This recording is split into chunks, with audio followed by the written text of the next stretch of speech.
Public cloud versus private cloud is like renting a flat versus owning a home. You decide which one is better for you and you go for it. Renting is flexible, owning is control. Both of them have hidden costs. In this video, what I'm going to do for you is that I'm going to teach you what public and private cloud actually mean, when each one of them wins, the 5 real decision factors, and why hybrid is the honest answer for most companies. I'm Dara, my day job is DevOps engineering, and my flex is content creation. Let's go ahead and break these down. Let's start with defining the terms. Public cloud. You rent compute, storage, and manage services from cloud providers, Amazon, Microsoft, and Google, AWS, Azure, GCP. You share the underlying hardware with other customers. The provider handles the physical infrastructure for you. On the other hand, private cloud is infrastructure that is dedicated to you.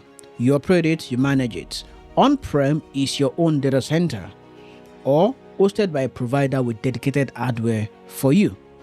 The difference is not about the cloud. It's about who controls the physical machines. There's a funny question of when does public cloud win for me? Speed. Public cloud wins on speed. Speed to launch. Provision a server in seconds, spin up a managed database in minutes, no procurement cycle, no rack and stack. Elastic scaling. Traffic spikes, autoscale handles it for you. Quiet weekends, scale down, save money. Global reach. Deploy to 60 plus regions across the globe. CDN at the edge, low latency everywhere. Managed services, databases, queues, search, AI services, identity. You consume them, you don't run them. And of course, there's a cadence of innovation question. New services every week for clouds that are fast. New capabilities every month. You get them for free. You don't have to set up things afresh for yourself or learn new stuff. But then there's a trap. Without cost controls, spend will drift fast. A forgotten VM, a misconfigured backup policy, an engineer testing GPU instances overnight, that racks up pretty fast. This is a 5,000 pound surprise at the end of the month. The fix is have target policies, budget on alert, reserved instances for steady workloads, FinOps as a discipline. Then there's a private cloud, and it wins on many things actually. Private cloud wins on control.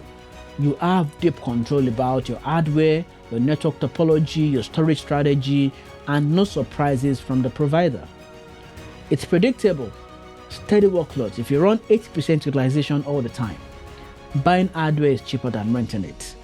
This is real for large organizations, fintech, telcos, worldwide. Strict compliance constraints even also make private cloud win. Some regulations require data to stay on-prem. Some require dedicated hardware even. Private cloud meets the bar when public cannot.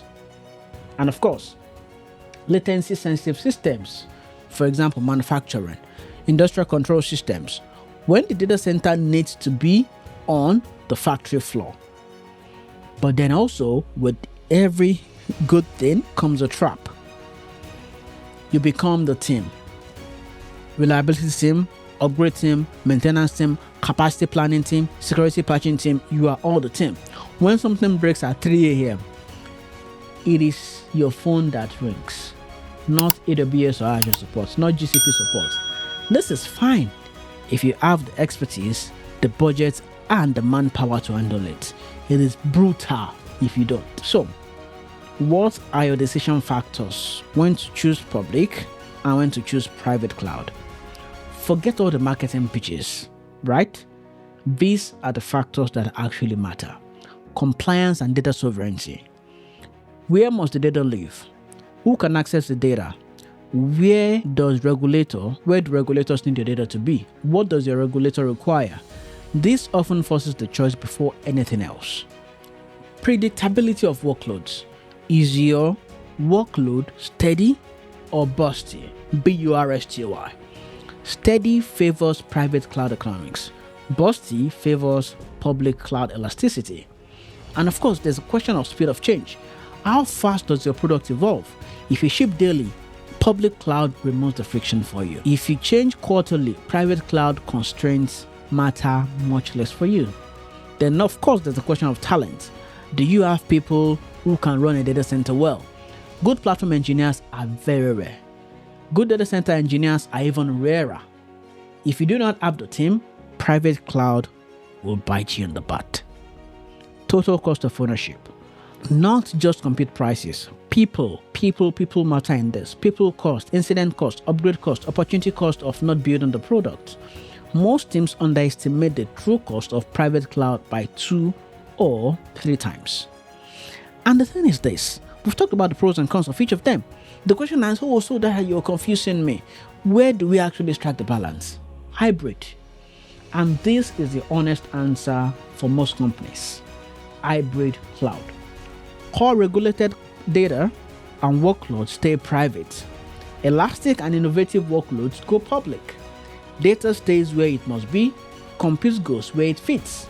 A real pattern here is customer data in your private cloud, analytics on public cloud over anonymized data sets, mobile and web apps on public cloud, identity in Azure AD or Okta or whatever identity tool you choose for your company, disaster recovery in a second region or maybe even a second cloud platform. This is not indecision. This is engineering. That sounds like AI. Is it AI? I don't know. Multi-cloud is also normal, right? Azure, AWS have a mix, one backing up for the other one. Most companies run on 2 or more public clouds. Most big companies actually that I know. And the reason for this is simple. Avoid vendor lock-in. Use the best service per workload. There are clouds that thrive best on data services, machine learning. There are platforms and clouds that thrive best on compute usability.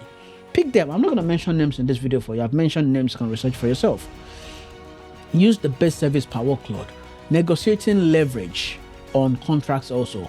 Acquisitions inherit your stacks. The cost is this. Double the operational complexity. Twice the IAM, identity and access management.